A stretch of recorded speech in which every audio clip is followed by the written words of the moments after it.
Ezim tave deja I, Ezam sotas gospas skror baitik, Empajaj la mojaj push, Jaj keles molo nichoch chu.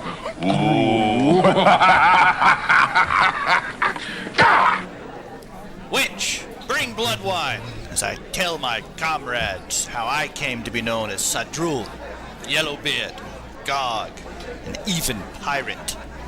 Troll to the Gates of Sto'vo'kor. I am Wamesh Wesh, a warrior of Sto'vo'kor.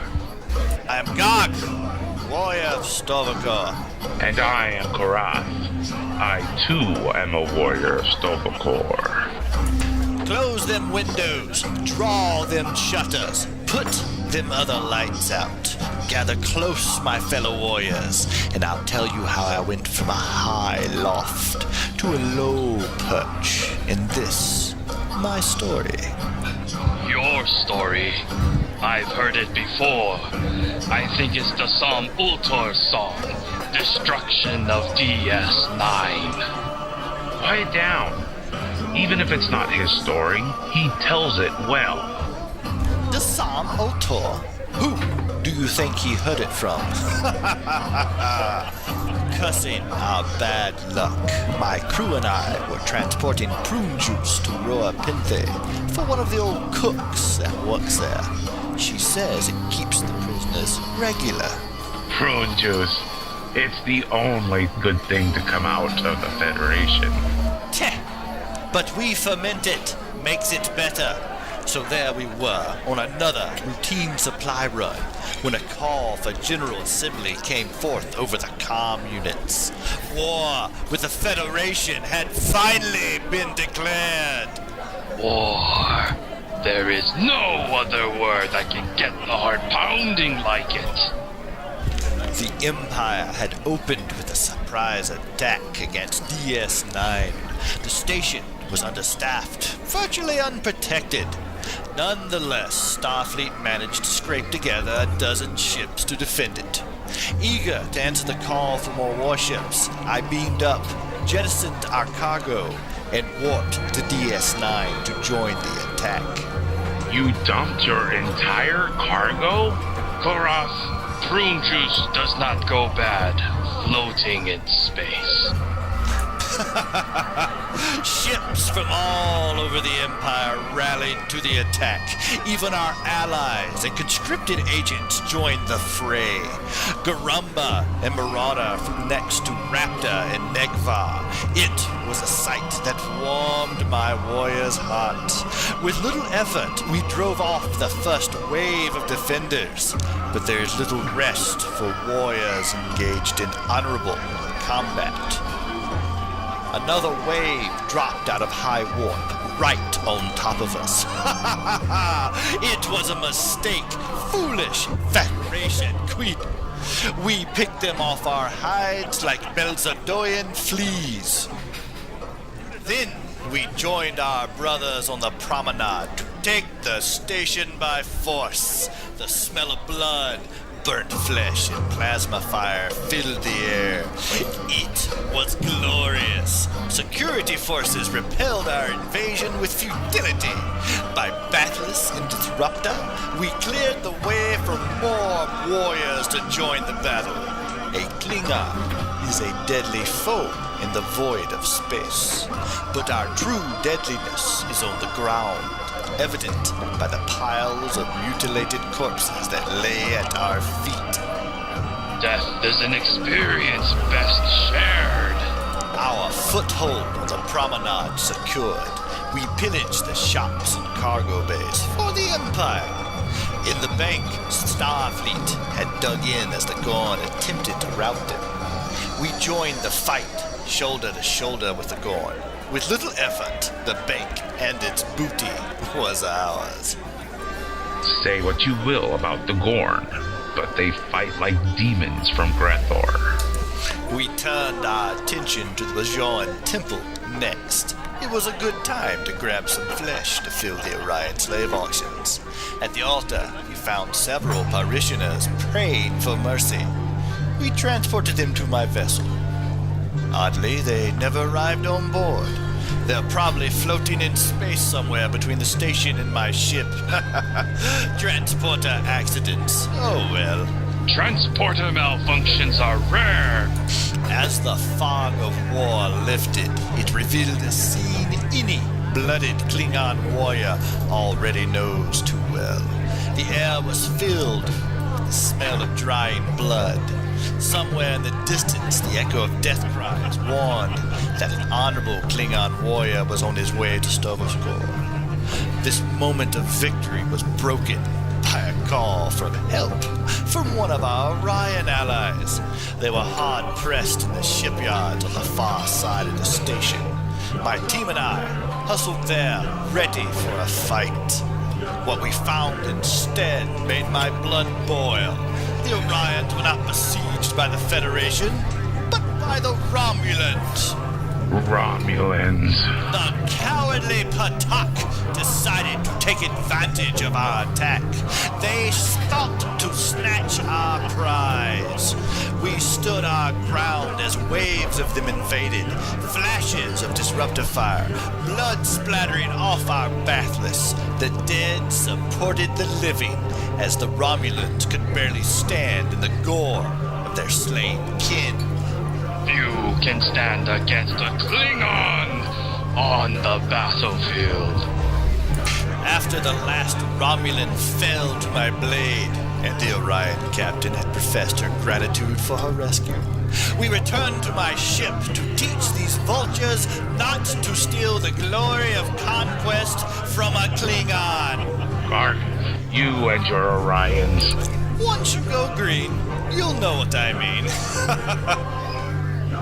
They are efficient at increasing morale and easing battle weariness.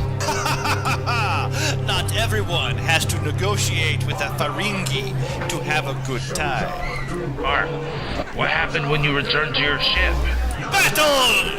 We dance the dance of death with these Denobian slime devils above the spires of DS9. The spirit of Kahless descended upon us. Our victory was assured. It must have been a glorious battle.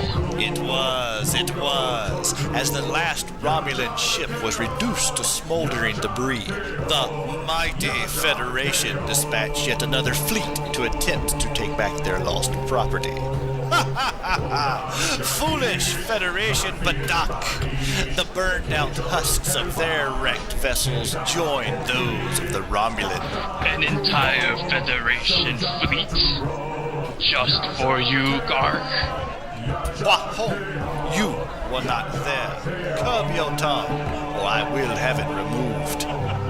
Now, where was I? Ah, yes. That's when my helmsman noticed that one of the Daedric's warbirds had feigned its own death. Bakwa! Those sneaky, pointy-eared cowards were not looking for a fair fight. Instead, they had snatched crew off my very vessel, right under my ridged nose. Such treachery would not be tolerated, so I gathered a few good warriors to take back our captured brothers. This time, we would feast on the Romulans' hearts. It was a trap. As soon as we beamed aboard, they activated a dampening field, as if they expected us to leave without a fight. Whim ho! We cut down countless Romulans. Room by room, they ceaselessly threw themselves against our drawn blades, until the decks were slicked with green blood. In the vessel's cargo bay, we found our warriors being tortured for information. For his heinous acts, I beat the Romulan interrogator to death with his own severed limb. Wish I could have seen that. After seeing to our wounded brothers, we turned our attention to engineering. We were going to finish this once and for all. With stealth and cunning, I snuck into engineering and disabled the dampening field. In a blink of the eye, the ship was swarming with Klingon warriors. We joined the battle for our share of the carnage. From the corner of my eye, I spied something green. More Orion females? A quartet of bound jade beauties were calling for our aid. I was more than happy to provide it. What can I say? I am a people person at heart. If they're green and female, perhaps. The Orions had been very appreciative, and our cargo bay was bursting with our bounty. All was going well, and the songs of the day's deed still rang in my head. We returned to our ship to push forward to the next battleground. I was as pleased as any Klingon ever could be. That is, until I materialized in the brig of a Federation ship. Like a cornered dog, I raged against the cell, but the force field was sturdy. A most efficient use of your rigid head. The captain of the Starfleet vessel came to see me. He told me about his mission and how I came to be here. My great adventure had been a Federation lie, a trick by their secretive Section 31. My data stream had been caught in mid-transport. To the rest of my crew and the Empire, I had died in a transporter accident. It was all a ruse to test the mettle of the Klingon spirit. Section 31 has no honor. This deception echoes of Romulan tactics. So there I was, trapped. What glory is there for an imprisoned warrior? Honor requires that we escape or die trying. And that's when my clever science officer improvised a bomb that would either bring that force field down or kill us in the attempt. Either way, honor would be served. And since I am standing here now, it's safe to say that the bomb didn't hasten our journey to Sto'vo'kor. There is little that can contain a true Klingon. The captain threw his security forces against us, but to no avail. My science officer had another surprise lined up for the Starfleet Patak. By tying the replicators to the ventilation system, we flooded the ship with anethicene gas. Knowing what was coming, we held our breath and ran for the nearest transporter room. The stunned crew was unconscious even before they realized what we had done. No sooner was I in command of my ship again did the Patak bring his vessel around for an attack. We made short work of it and left him only a smoldering debris field in orbit of Ruapinthe as a future warning. If you attempt to make a fool out of a Klingon, the price for failure would be a high one. I knew you were full of hot air. Fool! My head is still attached.